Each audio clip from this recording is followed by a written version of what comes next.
Hello teacups, what's brewing? Welcome back to the channel. We got quite a lot of streams going on just recently, not shocking for her. Also not shocking is she's been an angry little egg salad this week. Oh, she had one stream where she seemed to be moving back into more old school foodie, and I was hoping but not hopeful that maybe we would see more of that kind of content, but no, no, that's not where we are. So we got quite a few that I'm only really going to be covering some of them briefly though, because I know we're a couple of days out for a couple of them now, but she was going live so much and I was sort of hoping that, like I said, there'd be more in it with other things, and then it just didn't work out that way. So a few of these have been deleted. Moving in Stereo has been deleted. Nader, that quick car raid she did, is deleted. I think I got a bit confused with a couple of her streams because this is the problem, keeping track when she deletes stuff is hard. So we've got Let's Beeze, Cora Breakfast Beeze, and I feel like at some point they may have either been separate or maybe she changed the name. Apologies for my confusion there. I've got a few notes on one of those. We've then got Out and Aboot, which I'm guessing is her being extra Canadian. And Monty, You Are Literal Trash was the big one quite recently, which we have some notes on. What have I done on my computer here? Trail down, thank you. Now, she did have another Let's Be's that she deleted literally this morning while I was trying to watch it, about 20 minutes into what I saw. Now, I can guess with how she started, probably where she went, but the fact that she deleted this one and not some others, I don't know if it got particularly bad. At time of filming, I didn't have a clip show for it. We'll talk about the first few minutes, but that's all I've got. Now, before we get started with Moving in Stereo, something I just want to note as a general point is I feel like her emotions are swinging a bit more wildly. And what I mean by that, it's not just, oh, she's raging again. It's that I'm noticing more and more, particularly over this week, how quickly she's flipping from completely happy and like, hi everybody, to utter rage. And I don't know if that's just because she's so used to putting up a false image all the time that she doesn't realize how jarring it is, but I've got a feeling it's actually just how her emotions work. And I feel like it's getting worse. I feel like it's becoming more extreme every time we see her. With what we know of her ability, or indeed inability, to control her emotions, there's only so much stock you can put in it being all an act, because the one thing we know about her is that she doesn't really have the consistency to maintain an act when she wants to.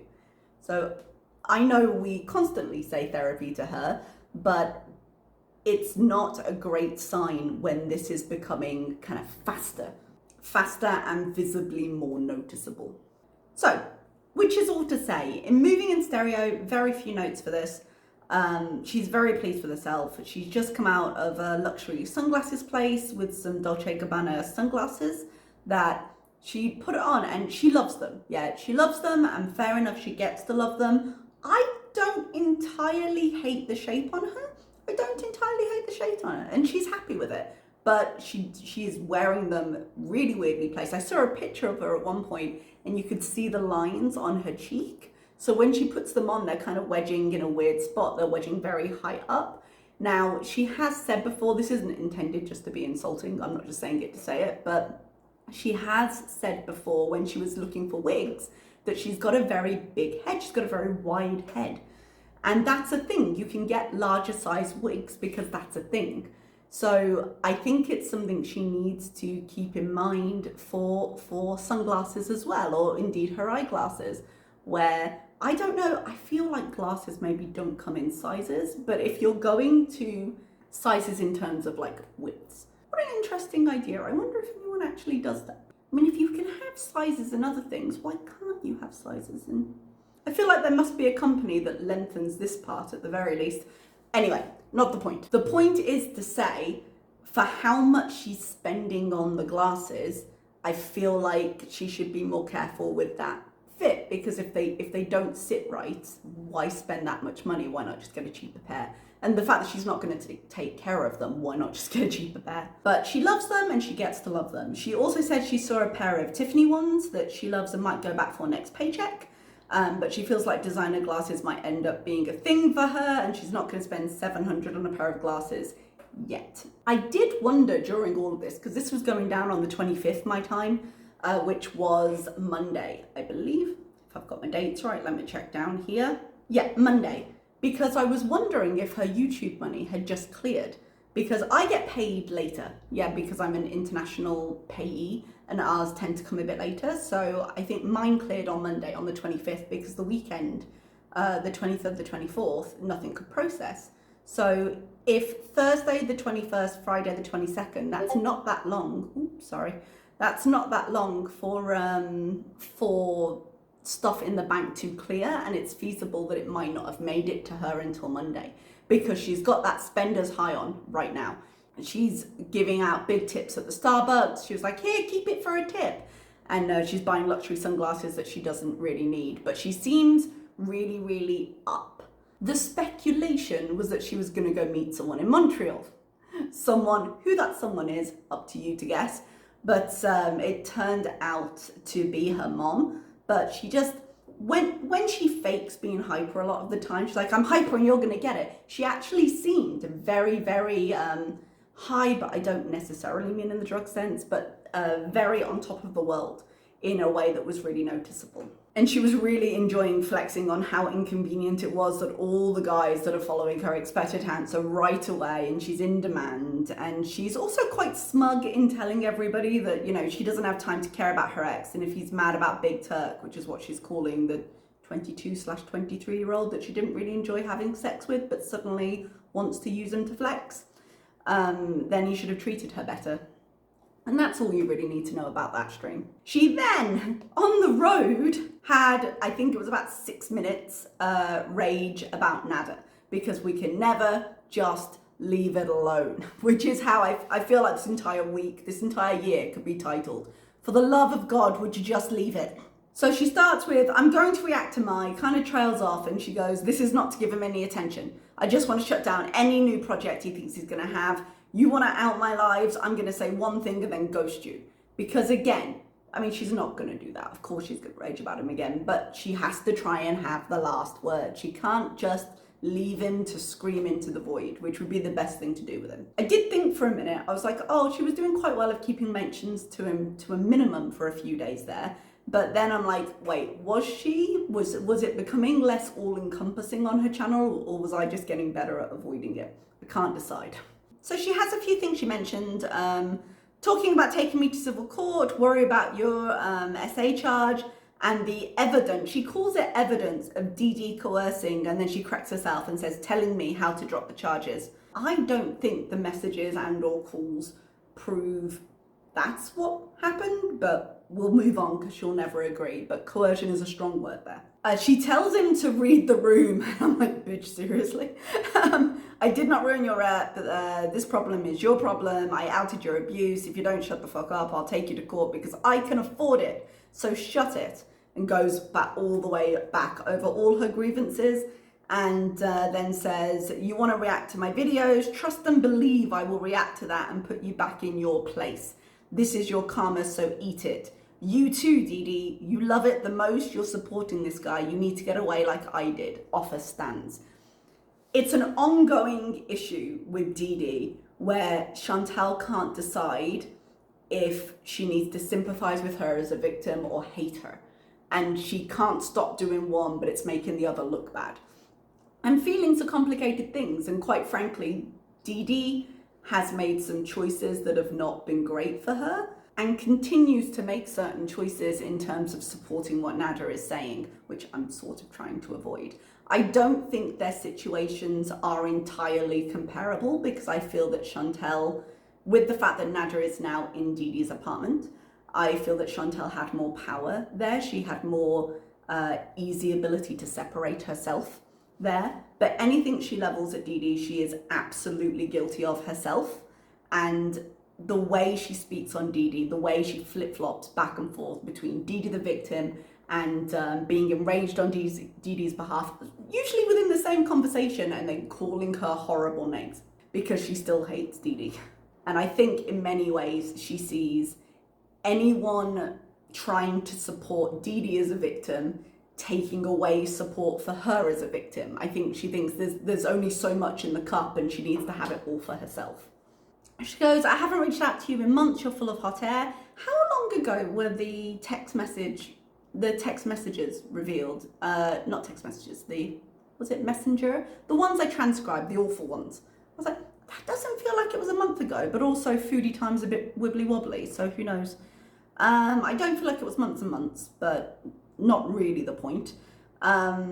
Insults his lives and makes fun of the agreement sounds that Dee makes, you know, the way she does, and says that Dee needs to boss up. And maybe that's a conversation she should have had with the mirror a while back. My ultimate question with any of this is why the hell can't she just ignore him, as it always is? You know, she's saying she's living her best life. Why does her best life include this? There's no reason for it to.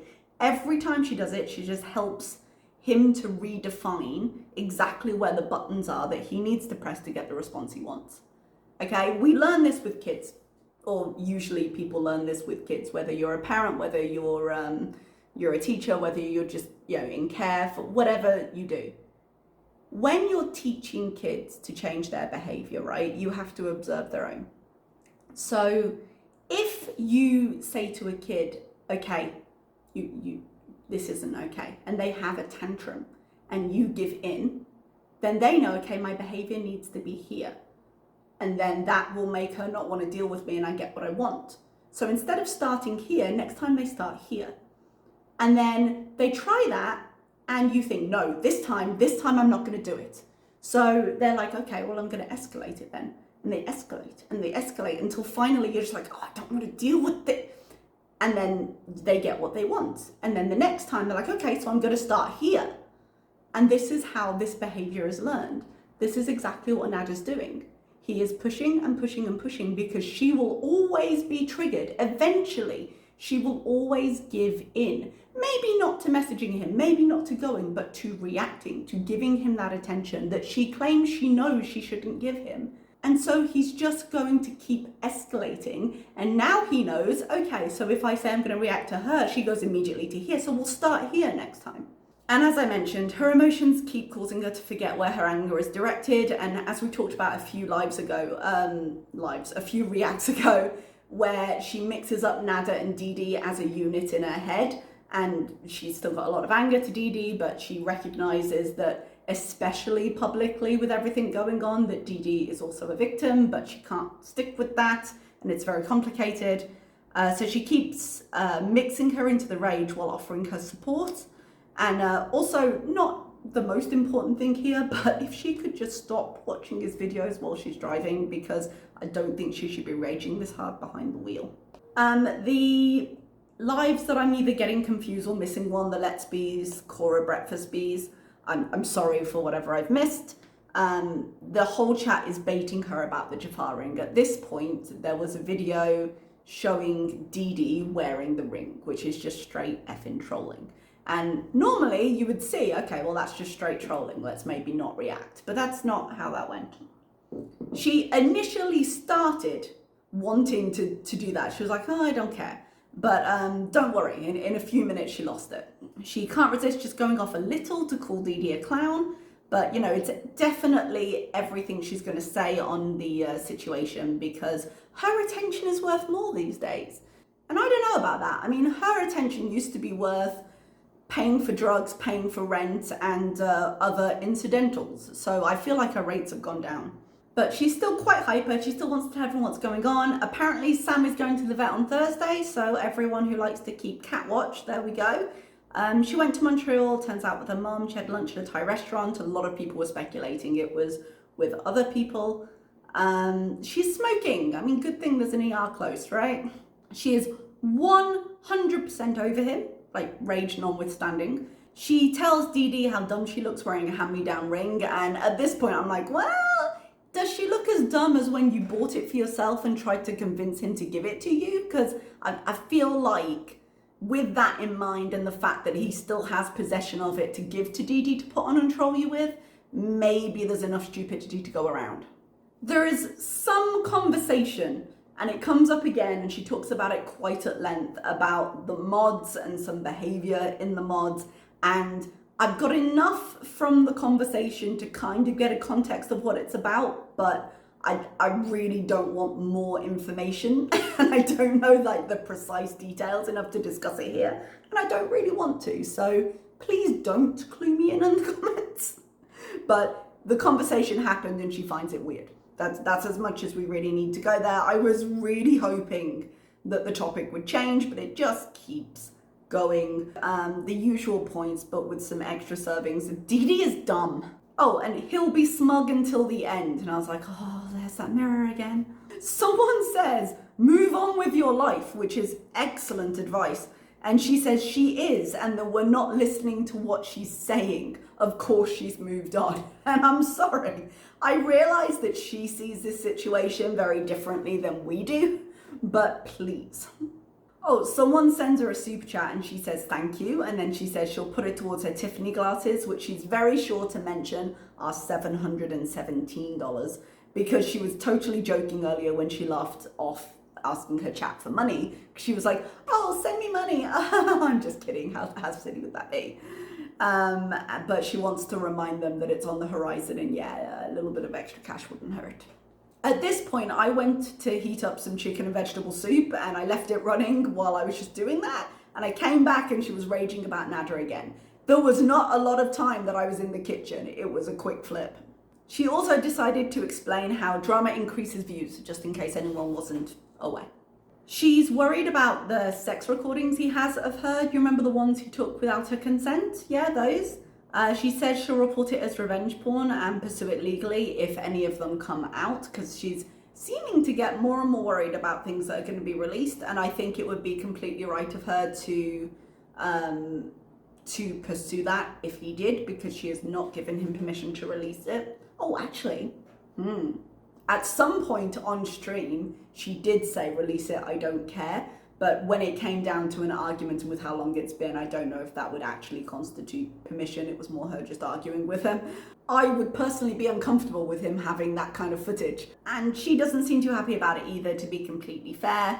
But choices have been made and we are where we are. So her version of events here are that they were doing it and then he started recording, she heard the thing go off, and it seems like she was a lot clearer and more forceful in the fact that she didn't want it to happen in this version of events, where she stopped and she was like, hey, stop. But the first time she was telling us this story, she said no, they were doing it and she heard what she thought was the camera shutter. She told us at this point it was Messenger in the new version of events, and I don't know if she's just using them as interchangeable or not, but the first time she told us that she had asked him, hey, did you turn a camera on? And he had been like, oh, no, sorry, look, I can delete it. And then she was a little bit uncomfortable and she was like, oh, no, I guess it's kind of hot. So she'd sort of kind of given permission after that, but it was definitely done without her consent in the initial stage. But the way she framed this before is that she knew about it and kind of, you know, obviously didn't seem comfortable, but had sort of said, no, it's hot. Because I remember the first time she told us that story, I was horrified. But then to kind of protect herself, sort of mutually assured destruction, she had recorded him while he was asleep. So she had like pictures of him as well, in a vulnerable state, shall we say. Which I was like, oh, ick, no. So at this point, if she went to the police, I'm sure immediately they'd be like, oh yeah, well, two wrongs make a right, don't worry about it, right? She does kind of go back to this story again later, and the story changes again when she says she thought he did it once, and he was like, no, you're high and you're drunk, and he kind of convinced her otherwise. So we've had a lot of versions of this story, is what I'm saying. None of them particularly frame anybody well, but there's been enough change in it that I would be concerned as to how she would frame that to the police. But she calls him evil and a ligament again, and then someone says she needs to work on her insults, and she retorts, well, she's not a mean person. I was like, really? Chantal is the ultimate mean girl wannabe. She wanted to be one of the mean girls in high school. I don't think she was popular enough, but she tries really hard. 50 minutes into the live, she asks if we can change the conversation, talk about something else, like we haven't all been desperately hoping all along. Unfortunately, the mention of Big Turk isn't enough to turn her off the topic. She pauses the stream to order paneer. I nearly fall asleep, and this is the point I went to bed. I did check in with it a little bit afterwards, but she takes a piece of edible, which I'm sure is going to improve things. She shows us the lens cleaner for her new glasses, which you can go and replace, like she's ever going to clean anything. Come on now. And her mum gave us some espresso pods for a coffee machine. You hope for a moment that she may have moved on with these topics, but no, she starts shit talking again. Chat is encouraging this completely by telling her that Dee Dee is talking mad shit about her in his stream. I can see this is going to go on, and I just go to the next live. Okay, sorry everybody, there might be a slight change in position there. My phone started yelling at me because it was full and I needed to move off some files, and then my door went. So we move on to the next live, and she's going to Starbucks and then she's going on a hike, which seems a little out of character, but I am here for. So in this part of the video, she is talking through some details of some videos released about Dee Dee, and I don't want to talk about those details. I'm not watching the videos that are being released currently. But she has some opinions about the fact that Dee Dee is still there. But I will say the presentation from Foodie that she got out of the situation because she was smarter somehow is not one I love at all. I also don't buy into this whole, well, I don't want to say much more because, you know, Dee Dee's still there. She doesn't give a shit. And she has no problem going off when she feels like it, despite the fact that Dee Dee is there, and insulting Dee Dee too into the mix. And she doesn't care about getting very condescending when she's there going, you let him convince you to do that? No. And I'm like, Foodie, honey, sweetheart, you let him convince you to kiss his feet and fuck Dee Dee. We don't have any stones to throw here, my love. But you know, no one gets to judge her but you. Is that the thing? She goes into some stores and she mutes a lot because of music and the bathroom and the things. She bought a carrier for Sam, which, spoiler alert, ends up being too small. And goes and gets a weed haul. She insists on buying joints, even though her lungs are trashed at the moment. And I'm like, what, why? There are other products. If you're insisting on products, you don't need to smoke. People remind her they were going to walk, hike. But she wants to go and eat instead because she said she can't go for hours and hours on a hike, and her nails are going to take a long time. I miss my nails. little mourning for my nails. She gets a Wendy's chicken burger and a baked potato with sour cream and chives, and then she's going to go to a nail apartment, come back. Apartment? Did I just say apartment? I think I did. She's going to go to a nail appointment. Just another apartment she buys for no reason. And come back and get groceries. She's talking about the people that she talks to on her phone. She says she's already got a Turkish husband lined up. She's been proposed to a few times. You know, don't worry guys, she sees the red flags. Laughs at green card Beeze, and I'm like, oh. She also said, you know, maybe she'll just switch off tonight, smoke, play Mario with friends. That sounds good, because, you know, the threat of her not streaming is one that hurts everyone but her, right? She's about to tell us that she never finishes her food because she puts away some of the Wendy's, and then she remembers she finished the paneer. She says that the paneer is going to be the death of her, and oh, that could be true. It's entirely possible, but she uses that to tell us that she's going to cook healthier versions because she's on a glow park. And in the spirit of the glow park, we move into Monty, you are literal trash. Chat starts by going, are we raging? And Chantal says no. Chantal is like, nails apparently were paid for by a man with a nail fetish. She's laughing, she's fine, and then suddenly, Monty is a piece of shit. And that's what I mean by these very sudden changes from one extreme to another. She admits that she searches her name once a day, and says that like it's no big deal, you know? I completely understand with how much of a community is around her that she would want to go and see what people were saying. Yeah, that would be entirely in keeping of what we know of Chantal. But she usually insists on saying, well, no, I don't, well, I barely do. And then she's like, well, yeah, maybe just once a day. And I'm like, once a day is a lot. But she rages at Monty for saying that she's making Deezy's experience all about her, and tells him that he should eat a big bag of dicks. She grouses at the chat about it for quite some time, but then she asks people again if they like her nails. Her nails, Her nails could be kind of cool if you like the color palette, like if you like the blue, and then I like that it had an assortment to it. So she had the one nail with the shell thing on, and she had the one nail with glitter, and then she had the color on the others. You know, I like an assorted set when it comes to nail style, but I really, really dislike the shape of her nails. Her nail beds are quite wide. This is being emphasized by the fact she's got acrylics on because they're taking up more space and they're coming out more, but she's got them to quite a short but a really sharp point, and I do not love that on her at all. They do really look like claws, and I don't think it's a flattering look. I think if she wants, I like a more of a pointed shape, but I tend to go more almond, and that's a little bit more flattering. But it's up to her what she likes, not my favorite. But she's not happy, basically, and she's saying, this is why I'm moving, I'm sick of the Western world. And I'm like, dude, when it's your shit, the stink's gonna follow you, you know? She says she's grateful to be Canadian.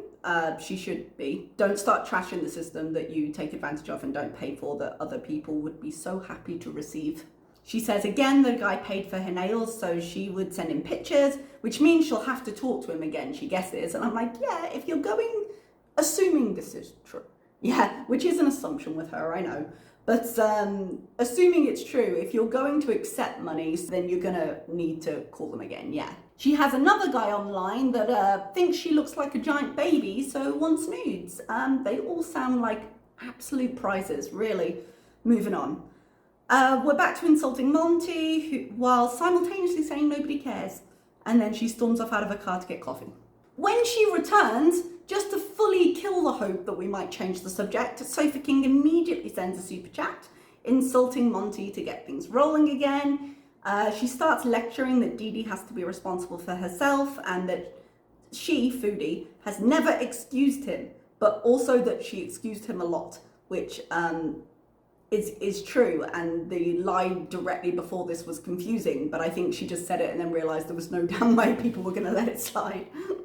Reaction channels talked for a year about how she needed to get out, and now they're shaming me for talking about it. That's not my read on the situation at all. I think she's getting a lot of chat back for the way that she's holding certain things to be true for herself and not true for Dee Dee. I think she's getting a lot of flack for how long she's been processing, and not that there's a particular time limit for how long it takes someone to get through something emotionally, but when you're not doing any steps to help you through it emotionally and just circling the starting barrier for a year and a half, yeah, people are gonna have things to say about it. But the fact that this is all she's taking out of it, that that's her read on the situation, really just shows you how willing she is to bend backwards to excuse herself. She goes on to threaten once again to find bullying, which will be really easy, you guys, and strike channels. And you blame me for bringing him on the platform, but you react to him. I don't, but for the sake of the argument, I suppose. But as a game, let's see how many times she's raged about him. In the last week, even. Because remember how many of these things she's deleted now. But if we're gonna say, no, you pay him attention and that's the problem, you are very much culpable in that. The thing about reaction channels is we frequently, not always, there's one or two exceptions, but we frequently don't have the kind of reach she has. And as she likes to remind us, we weren't connected, we weren't there with him, we didn't go through this. So our input on the conversation, while it might annoy him sometimes, doesn't have the same impact for him on a satisfaction level as her input does. So even if she's not driving the train completely, she's definitely one of the conductors. She asks, why does anyone care? And I'm like, I don't know, you tell me. Apparently it isn't affecting your life anymore, despite evidence to the contrary. I'd love an explanation. She keeps going on because, like I say, all anger becomes every anger, so we circle around all the things that annoy her whenever one thing annoys her.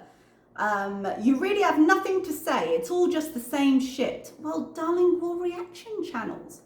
When you circle the same shit, so do we. We're connected in that way.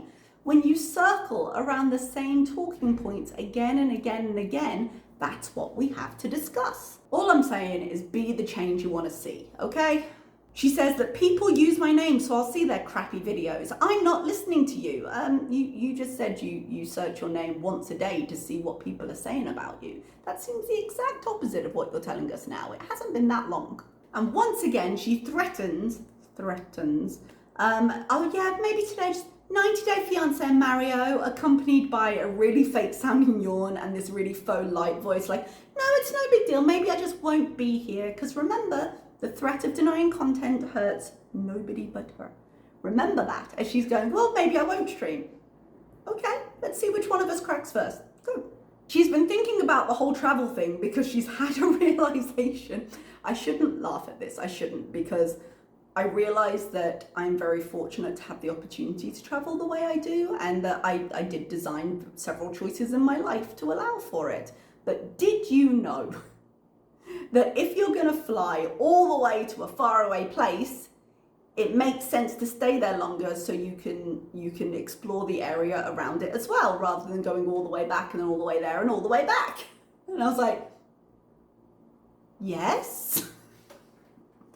I shouldn't laugh, it's mean of me. But she's now, for the few seconds we're on this topic, thinking, maybe I'll just go away and stay 6 months. And guys, if I thought she'd go anywhere but the hotel, I'd be here for that. Do it. That would actually be an excellent change to make in your life, because it would give you a completely different space, just like going to Jamaica with the aunt would have, just like going anywhere, just like doing the US visits she wanted to do at some point. Like, start with the US. Go into the US, travel to some different places because it's easy access, and then do Eurobees if you want to. Like, I'm not against her traveling at all, but I am against the idea at the moment that she thinks that it's going to change anything if all she's willing to do is sit in her hotel and rage at the internet. Because all of her discussions about it, and going to Turkey as well, is, oh, I'm going to live stream with you guys, I'm going to be there. And I'm like, we've always talked about the balance between real and not real with her, or internet and real life, because I think to her both of them are real. But you can balance getting content and still being present in the moment. And maybe that would mean more pre-recorded, maybe it would just mean changing the way she deals with her lives, but she's not going to do any of this. This is all just a theoretical discussion. But if somehow she were to do it and stay somewhere for 6 months, I'd be up for it. But I don't think it'll actually mean anything changes. She then says her chat probably isn't even listening to her. They're probably just arguing among themselves, which is a fair assumption. But asked, why are people so confrontational? Good question. Good question. You got an answer? Because I'd like to know. Can't we all just get along? Yeah, for real. This is the line of questioning she has. She then hits out at Monty again. Judges him on being so salty, then that he shames a DV victim. And I once again can't help but just think about how she has described Dee Dee and May at different points. She says she's so done with the circus, and yet somehow she's still performing. She finds $10, is very happy about it, and goes inside. She decides she's going to hike another day. She said she needs to join the gym.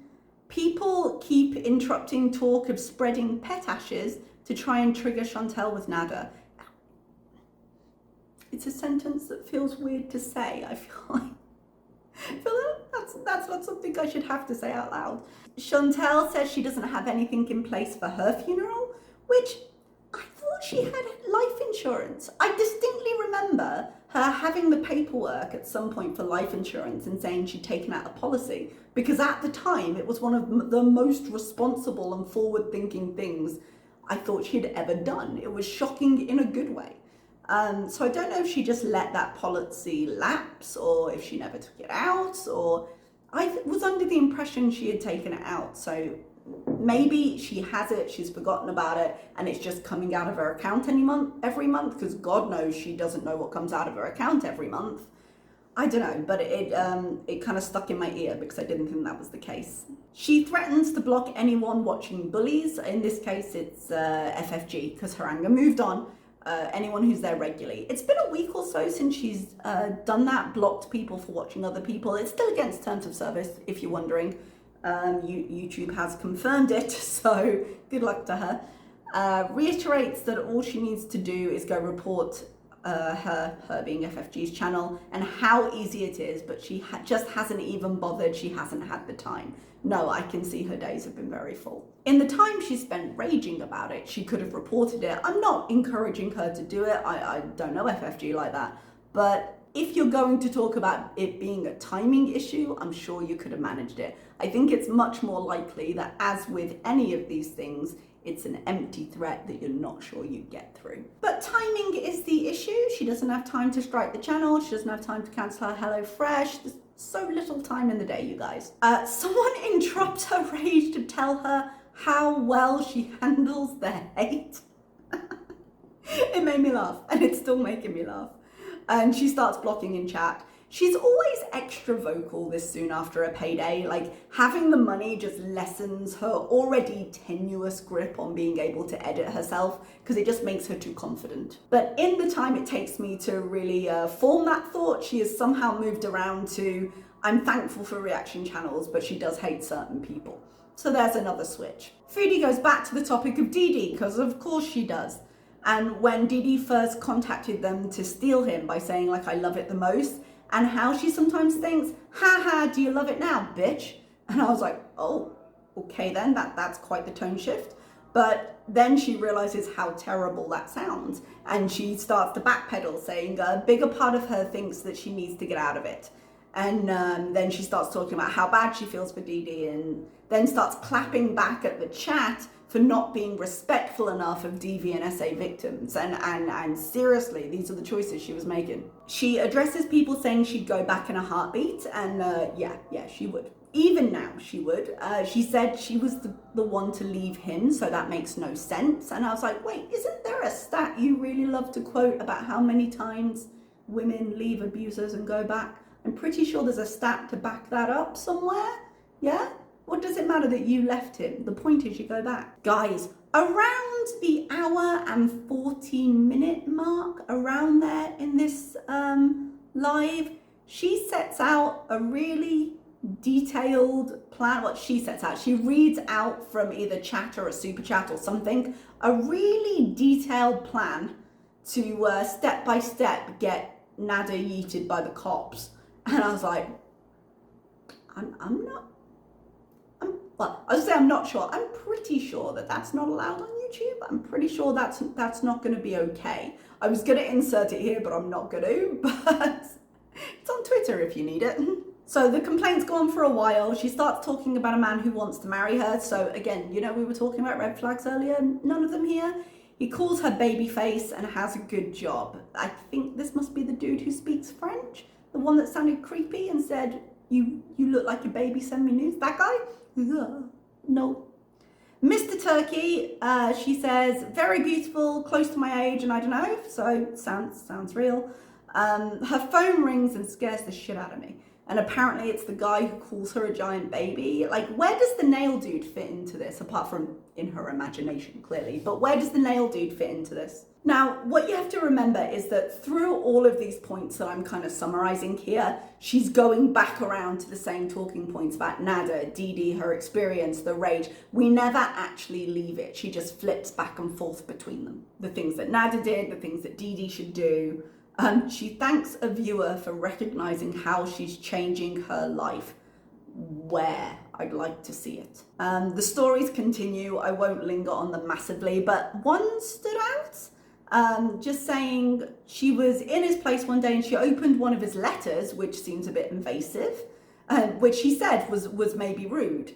And then she goes back on herself because she realizes that that's not something to usually do. And she thinks maybe she said, maybe I asked, can I read this? And it was a love letter for the rat guy that the 80-year-old had asked Nader to give him, because apparently they're in high school and can you give this letter to your friend? Seeing no issues with this story at all, she just finishes by saying, that's so fucking funny. And I was like, okay, then. I mean, she's high. Of course she's high, but still. A little later, she retells the story of when he was trying to get into her car and she was trying to get away. We've heard this story before, but every time she tells this story, it grows in the telling. Every time. I'm not saying something didn't trigger the story. I'm not saying something didn't happen that's created the story we're getting now. But in this version of it, now when she sent him away, he had a big piece of wood that he took near the car like he was going to do something, and she hid from him behind the ice machine to frantically text BB and she has PTSD nightmares about it all the time. So it's really, really impacted her, which is not at all the version of events we've got on the multiple times that she's told this story before. She is super high at this point, and I'm kind of sick of her and these stories. It's nothing you can't live without. She says again that she wants to go to the gym. Sam crawls into the new carrier and it's too small. She contemplates just shoving him in there tomorrow. We'll see how that goes. She offers to do a mukbang with S-Jam at his home, which, given everything that went down with S-Jam, seems odd. That's as far as I got into this live, because I was falling asleep on my couch, and when I got up in the morning I was trying to focus on Let's Beeze. Like at the end of that live she ordered some paneer, but you know, once she starts eating and just responding a little to the chat, you don't really get much out of her, so that was basically the rest as far as I'm aware. So this Let's Beeze, the final one, is the one I've only seen a little for. While I've been recording, someone has sent me a copy of it, but I haven't had a chance to see it yet, so I'll just go in. I'm assuming from the beginning that we know how it ends, but I'll go and check in case there was anything big that caused her to delete this one particularly, other than wanting to hide how triggered she was. She starts by saying, I ate too much today, let's go on a diet. This is the second Let's Beeze stream, because there were two. Sorry, not at the same time. There was one earlier and now there's this one. She's still mad at reaction channels because one of them dug up an old clip of Pete's saying that Chantal owned Nader's channel. This came up when Nader was first monetized. He was monetized very quickly, and so people were speculating that it was because it was under the umbrella of her channel. I could be wrong, but I don't believe that's how this works. When it happened at the time, she said that Pete's was mistaken, but she was also doing all his videos at that point. She had access to his account. She was claiming she didn't have access, and clearly she did. But that was the lie, I thought. I didn't think that she had created his channel as like a brand account of hers or something. Because yes, he got monetized very quickly and Pete's didn't, but it does seem to be a little bit random in terms of how long it takes, a little bit luck of the draw. There was more interest around Nader's channel, I do believe, because it was more closely connected to Chantal's and he was the T at the time. I know when I got monetized on this channel, it only took them 2 days to approve it. So sometimes you just get lucky and it does it quickly, because I was expecting to wait the month. So I don't necessarily think that Chantal has his channel under the umbrella, has Nader's channel under her umbrella in that sense. I don't think it's one of her channels because Chantal doesn't have the control to not delete it. We've seen her get angry enough to delete before. With everything that's gone down since then, I think at some point in the last 6 months particularly, she would have just lost her mind and yeeted the whole thing. And I realized that as a creator, that's kind of dodgy ground because she gets all her income from YouTube. But I really do think she would have deleted it in a rage at some point if she had the ability to do so. Bear in mind that she got herself to the police, she got herself to reporting. She has worked herself up into a rage before this that's made her do things. I could 100% believe with something as easy as clicking a button one day while she's raging and high, she would do it. I also think that after she deleted that video, he took away her access. I think she was like a moderator or something along that lines for the channel, because when she was calling him during her drunk stream and she was like, do you love me? Do you love me? Do you love me? And he was like, where's my thumbnail? It's because she doesn't have the access to upload the thumbnails herself. And when she edits the video, she has to send them to him first. So clearly at some point she has taught him how to upload them, but she was still designing them. So her access to upload it on his behalf appeared to have been taken away. And much in keeping with the rest of the day and the last few days, she's in one rage to rule them all, which means everything cycles around to everything else. So anger about this turns into her anger about everything. So Dee Dee gets called a dumb fuck and Foodie says she has no sympathy and that the Canadian police are also to blame. Apparently she has a friend that keeps an eye on things if there's anything I need to know legally. I can 100% believe that she has a spy or multiple spies, but also the idea that she has the restraint. Bearing in mind, she just admitted that she searches her own name once a day. And if she's admitting to once a day, it's going to be a few times a day at least. then there's no way she's avoiding Nader's content. There's no way she's not watching it. She just wouldn't be able to stop herself. So that's as far as I got into that live, and then she deleted it. So I'll go catch up, and if there's anything massively important, I'll put it into the next video. Thank you so much for being here. Take care of yourselves. As if this is all getting too heavy, don't be afraid to take a step back and just breathe and focus on something else. I've been doing that recently. I did have this channel on like a mixture of my behind the scenes with subscriptions and things. I had this channel as like a mixture of my foodie stuff and personal stuff, and I just full on separated them out because sometimes I just need to be able to literally change the channel and take all the recs away and have a little bit of breathing room. It's okay if you need to do the same. Take care of you, and I will see you next time. Bye bye.